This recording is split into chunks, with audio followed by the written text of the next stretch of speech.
दोस्तों, इस समय हम जहाँ तक देखते हैं कि हमें बहुत सारे अलग-अलग जैसे कि अहमदाबाद मिल आंदोलन, खेड़ा इत्यादि प्रमुख सारी घटनाएँ देखने को मिलती है। दोस्तों, आपको याद रखना होगा कि 1918 में गांधी जी ने गुजरात में 2 बड़े आंदोलन किए। पहला अहमदाबाद मिल हड़ताल और यहाँ मजदूरों का प्लेग बोनस छीना गया था। गांधी जी ने पहली बार भूख हड़ताल की थी और मिल मालिकों को 35% वेतन वृद्धि देनी पड़ी। दूसरा था खेड़ा सत्याग्रह। यहाँ फसल बर्बाद होने के बावजूद अंग्रेज कर वसूल रहे थे। वल्लभ भाई पटेल और गांधी जी ने कर न देने के लिए सत्याग्रह चलाया।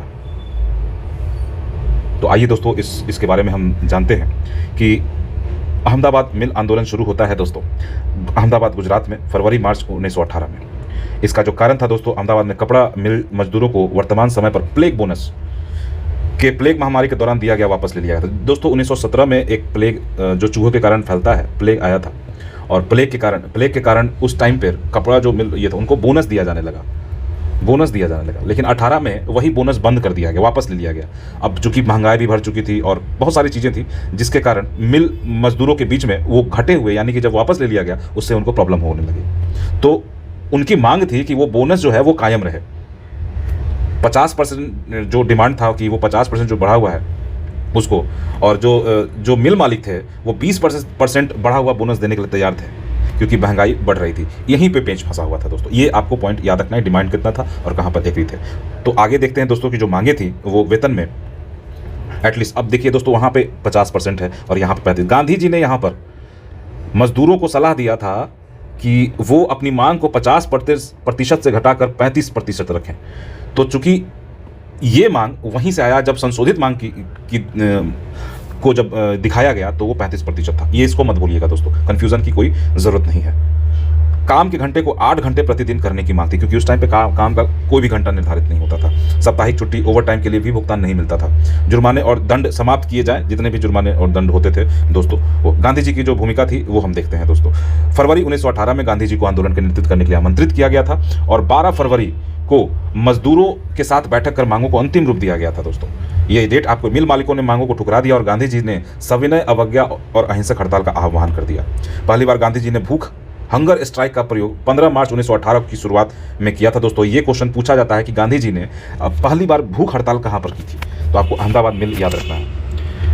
परिणाम यह हुआ कि मिल मालिकों ने आंदोलन के दबाव में आकर मध्यस्थता स्वीकार कर ली और 35% वेतन में वृद्धि हुई दोस्तों। ये 50 और 20 के बीच का जो है 35%, क्योंकि गांधी जी का ही ये रिकमेंडेशन था और इस पर होने की संभावना के कारण ही इसे बताया गया था। अब बात करते हैं दोस्तों खेड़ा सत्याग्रह की। 1918 में ये खेड़ा सत्याग्रह घटित होता है खेड़ा जिला में, और खेड़ा जिला गुजरात में जो बॉम्बे प्रेसिडेंसी का हिस्सा था। 11 मार्च 1918 को इसकी शुरुआत होती है दोस्तों। इसका जो मुख्य कारण था कि 1917-18 में जो फसलें बर्बाद हुई थी अकाल और प्लेग महामारी के कारण, फिर भी 23% जो कर वृद्धि कर दी गई थी और उस कर की जो वसूली पर जोर था, इसके कारण किसानों में बहुत ज़्यादा ये था दोस्तों। सरकार ने इस अर्जी को, प्रार्थना को ठुकरा दिया था।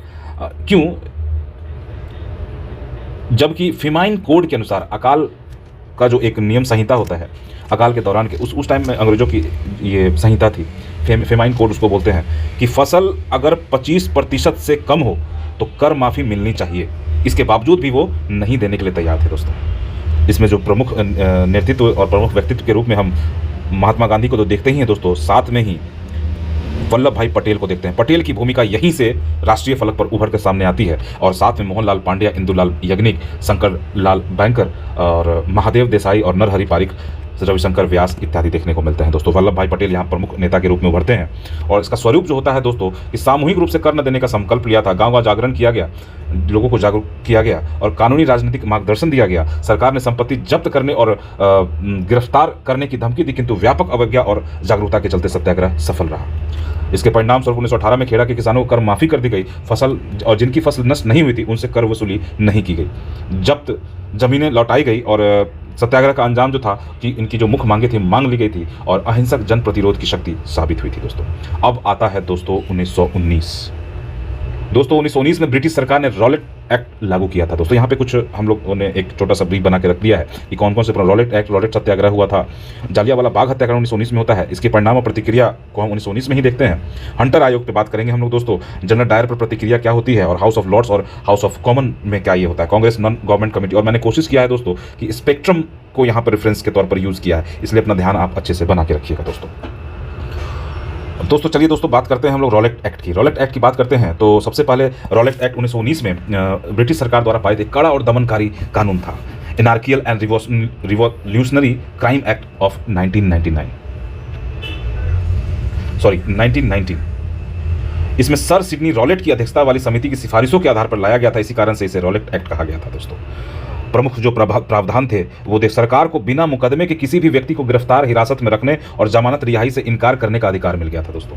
पुलिस और प्रशासन को प्रेस सेंसरशिप, सभा प्रदर्शन पर पाबंदी, बिना वारंट गिरफ्तारी और संदेह के आधार पर तलाशी का आधार था दोस्तों। अभियुक्त को अपना पक्ष रखने, न्यायालय में वकील करने या अपील करने का अधिकार नहीं था। भारतीय नागरिक स्वतंत्रता और न्यायिक अधिकारों का हनन किया गया था, इसीलिए इसे काला कानून कहा गया था दोस्तों। ना वकील ना दलील करके इसे बोला जाता है वाला कानून। दोस्तों यहाँ पर आप याद रखिएगा, इसमें एक कोर्ट का गठन किया गया था। कोर्ट का ये कोर्ट के निर्णय और जो साक्ष्य, भले ही ये विधि द्वारा मतलब अमान्य हो, मतलब लॉ उसको भले ही साक्ष्य ना मानता हो, लेकिन यह कोर्ट अगर उस चीज़ को साक्ष्य मान लिया तो उसे मान्य करार देगा और इसके निर्णय को पूरे भारत में मानना अनिवार्य कर दिया गया। ये 2 पॉइंट आप याद रखिएगा। ये कोर्ट जो गठन किया गया था, जो इसका उद्देश्य था दोस्तों कि प्रथम विश्व युद्ध के समय और बाद में क्रांतिकारियों, असंतोष और राष्ट्रवाद की गतिविधियों को कठोरता से दबा देना था। अंग्रेज सरकार के खिलाफ बढ़ती क्रांति, असंतोष और देशभक्ति आंदोलन को नियंत्रित करना था। विरोध और उसके कुछ परिणाम भी हुए थे दोस्तों। पूरा भारत इस कानून के खिलाफ लामबंद हो गया था। ये भारतीयों के जो आंदोलन और जो 1914 से 18 के बीच में प्रथम विश्व युद्ध और जो पूरी तमाम घटनाएं हुई थी दोस्तों, पृथक निर्वाचन और बहुत सारी घटनाएं एक जगह मिलके जो भारतीयों में असंतोष बढ़ा रहा था, उस चीज़ को दबाने के लिए अंग्रेजों के द्वारा ये लाया गया था दोस्तों।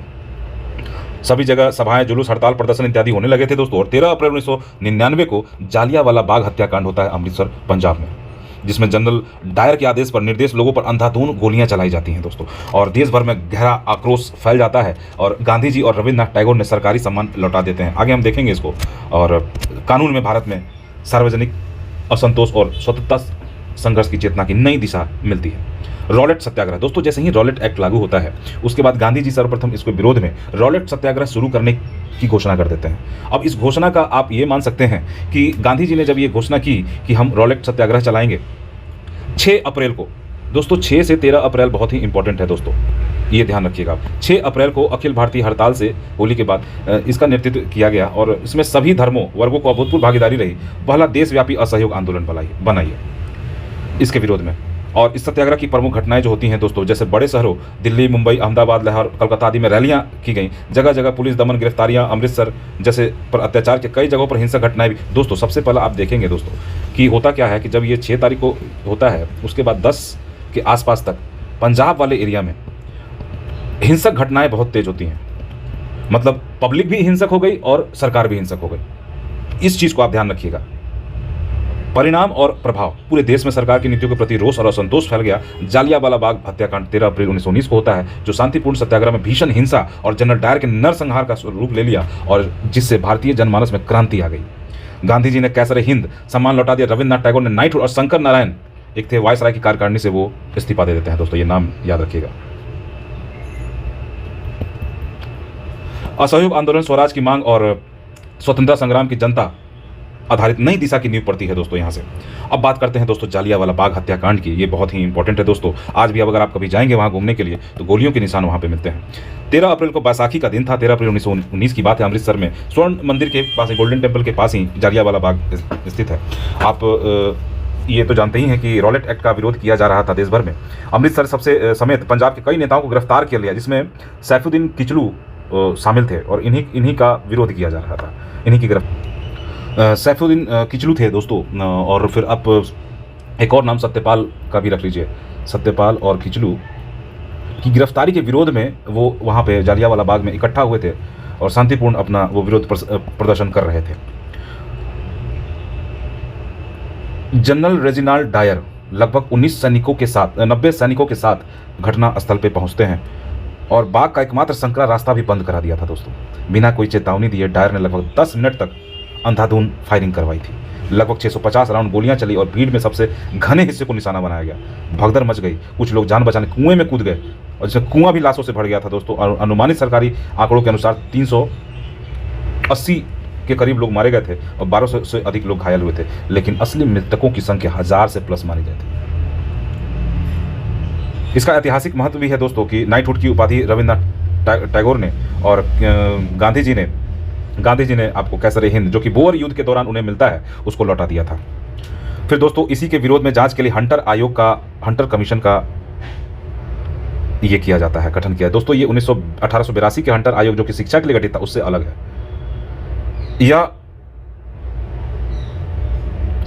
14 अक्टूबर 1919 को हम देखते हैं दोस्तों कि गठित किया गया था। इसके अध्यक्ष थे सर लॉर्ड विलियम हंटर। कुल 8 सदस्य थे, 5 ब्रिटिश थे, 5 जो ब्रिटिश थे, हंटर तो स्वयं थे, जॉर्ज बारेरो थे, जस्टिस गेट थे, WF राइस थे, टॉम ब्राउन थे। ये 5 ब्रिटिश सदस्य थे। 3 भारतीय सदस्यों का नाम आप नहीं भूलेंगे दोस्तों, सर चिमनालाल हरिलाल सितलवार, पंडित जगत नारायण और सरदार साहिबजादा सुल्तान अहमद खान। ये 3 नाम आप नहीं भूलेंगे दोस्तों। इसका रिपोर्ट का निष्कर्ष क्या होता है दोस्तों कि डायर की कृत्यों की अनुचित लेकिन अनावश्यक नहीं ठहराया था। डायर के दंडित किए जाने की अनुशंसा की गई थी और भारतीय सदस्य डायर और प्रशासन के कदम को पूरी तरह अवैध, जो भारतीय सदस्य ने अवैध बताया था, अमानवीय बताया था, अत्याचारपूर्ण बताया था। आयोग ने कुल मिलाकर डायर की सेवा से समाप्ति की सिफारिश की, परंतु उनके ऊपर कोई कानूनी कार्रवाई नहीं होती है। अब दोस्तों इसमें एक और इस हंटर कमीशन का डिसऑर्डर इंक्वायरी कमेटी इसका नाम था, ये आप नाम बस याद रखिएगा दोस्तों। एक बिल लाया जाता है, white washing bill, indemnity act 1919 का। इसका जो मुख्य उद्देश्य था दोस्तों कि ब्रिटिश अफसरों, खासकर पंजाब में दमन के दोषियों को, यानी कि बेसिकली ये जनरल डायर और उनके जैसे लोगों को पंजाब में बचाने के लिए एक व्हाइट वॉश बिल था, जिसको कानूनी संरक्षण और सजा से पूर्ण छूट दिया गया था। इसने राष्ट्रीय आंदोलन को और व्यापक बना दिया। मतलब ये पूरी तरीके से मंशा थी अंग्रेजों की कि हम दमन करेंगे और उसका उपाय भी करेंगे। कांग्रेस की गैर सरकारी जांच समिति होती है दोस्तों, ये भी कांग्रेस के द्वारा लाई जाती है, जिसमें हम ये स्वतंत्र गैर जांच समिति थी दोस्तों। इसके सदस्य जो थे मोतीलाल नेहरू, CR दास, अब्बास तैयब जी, फजलुल हक, MR जयकर और महात्मा गांधी। और दोस्तों इसके बाद आता है government of India act. Government of India act जो था दोस्तों, उसके मुख्य तथ्य जो हैं वो आप देखेंगे कि इसे मॉन्टेग्यू डिक्लेरेशन भी कहा जाता है, जिसमें स्वशासी संस्थाओं के क्रमिक विकास का वादा किया गया था दोस्तों। यह सुधार ब्रिटिश संसद में पारित और 1921 में लागू हुआ था दोस्तों। एडविन जो मॉन्टेग्यू थे दोस्तों वो भारत सचिव थे और लॉर्ड चेम्सफोर्ड जो थे वायसराय थे। 18 में इन्होंने एक सुधार रिपोर्ट तैयार की थी। इसके जो प्रमुख जो प्रावधान थे दोस्तों, हालांकि ये पॉलिटी का पार्ट है लेकिन आप यहाँ भी इसे देख लीजिए। डायरकी प्रणाली लागू कर दी गई, यानी कि अभी जैसे लोकसभा और राज्यसभा है, उस तरह की जो मतलब 2 सदनों की व्यवस्था की गई, काउंसिल ऑफ स्टेट और लेजिस्लेटिव असेंबली, केंद्रीय स्तर पे। डायरकी की बात करें दोस्तों तो इसमें हम देखते हैं कि प्रांतीय सरकारों में जो डायरकी लागू की गई थी उसमें प्रांतीय विषयों को 2 श्रेणी में बांटा गया था। एक रिजर्व विषय, पुलिस, न्याय, भूमि, राजस्व और सिंचाई, और जो कि गवर्नर के नियंत्रण और ट्रांसफर सब्जेक्ट होता था, जो आम शिक्षा, स्वास्थ्य, स्थानीय स्वशासन, कृषि, उद्योग इत्यादि भारतीय मंत्रियों के अधीन दे दिया गया था दोस्तों। फिर दोस्तों हम देखते हैं कि जो दो सदन का निर्माण किया, मताधिकार अभी भी सीमित था, लेकिन कुछ सदस्यों की संख्या बढ़ा दी गई थी। अलग सेपरेट इलेक्टोरल का भी व्यवस्था सिख और ईसाइयों तक भी किया गया था दोस्तों। और भारत के लिए हाई कमिश्नर की लंदन में जो नियुक्ति हुई थी वो इसी अधिनियम के दौरान हुई थी। वित्त और नियंत्रण, भारत सचिव के वित्त और भत्तों का भुगतान अब ब्रिटिश राजस्व से होने लगा था, पहले भारतीय राजस्व से इसे किया जाता था दोस्तों। प्रीवी पर्स इसको शायद कुछ बोलते हैं, इसका नाम है दोस्तों, नहीं प्रीवी पर्स नहीं है। 10 वर्ष बाद समीक्षा का प्रावधान आता है दोस्तों, जिसके स्वरूप हम देखते हैं 1927 में साइमन कमीशन आएगा दोस्तों। बहुत ही इंपॉर्टेंट है प्रतिक्रिया और जो प्रभाव हम देखने मिलता है कि कांग्रेस सहित अधिकांश भारतीय नेताओं ने इसे अपर्याप्त और प्रतीकात्मक सुधार कहकर आलोचना की थी। तिलक ने इसे अ सनलेस डॉन कहा था, यानी कि एक ऐसी शाम जिसमें सूरज ही नहीं है, एक ऐसी सुबह जो बिना सूरज के उग रहा है। अनवर्दी एनी बेसेंट ने इसे कहा था और सुरेंद्रनाथ बनर्जी ने इसे प्रगति की दिशा में छोटा कदम कहा था। अब दोस्तों बात करते हैं हम लोग खिलाफत आंदोलन की। पृष्ठभूमि जो है इसकी दोस्तों, खिलाफत आंदोलन 1919 में भारतीय मुस्लिमों द्वारा ब्रिटिश सरकार के खिलाफ शुरू किया गया था। एक महत्वपूर्ण राजनीतिक आंदोलन था, जिसका मूल कारण प्रथम विश्व युद्ध के बाद तुर्की ऑटोमन साम्राज्य हार गया और ब्रिटेन सहित मित्र राष्ट्रों ने तुर्की को तोड़ने और वहां के मुस्लिम समुदाय के धार्मिक नेता खलीफा को हटाने का फैसला किया। दरअसल दोस्तों यहाँ पर होता क्या है, इसको जरा समझते हैं हम लोग कि यहाँ पर जो घटना घटती है ये कि तुर्की जो देश है वर्ल्ड वार फर्स्ट होता है दोस्तों, उस पर 2 गुट हैं, एक ब्रिटिश और एक जर्मनी ऑस्ट्रिया वाला ग्रुप, ये 2 गुट हैं। तुर्की साथ देता है इस गुट का, लेकिन इसका जो परिणाम होता है उसमें ये जीत जाता है, विनर होता है, और ये हार जाता है। वर्सोवा की संधि होती है और तमाम सारी चीज़ें। अब हार का बदला, चूंकि ब्रिटिश वाला जो ये था साइड था वो जीत गया था, और तुर्की अब तो जाहिर सी बात है कि विरोध में कार्रवाई होगी। उसी विरोधात्मक कार्रवाई के चलते खलीफा को पद से हटाया गया, तुर्की को बांटा गया, तुर्की को बांट दिया गया और तमाम सारी चीज़ें हुई। लेकिन इसी का विरोध, चूंकि जो तुर्की का खलीफा होता था वो मुसलमानों के लिए सबसे बड़ा धार्मिक नेता होता था। अब चूंकि तुर्की का खलीफा का पद ही हटा दिया गया तो ये पूरा मुस्लिम समाज इस बात को देख रहा था और ये ब्रिटिश के प्रति एक अलग से उनके प्रति घृणा उत्पन्न किया था। हालांकि दोस्तों आपको यहाँ ये याद रखना है कि मुसलमानों ने पृथक जो इलेक्ट्रोल मिला था उनको, उससे वो खुश थे।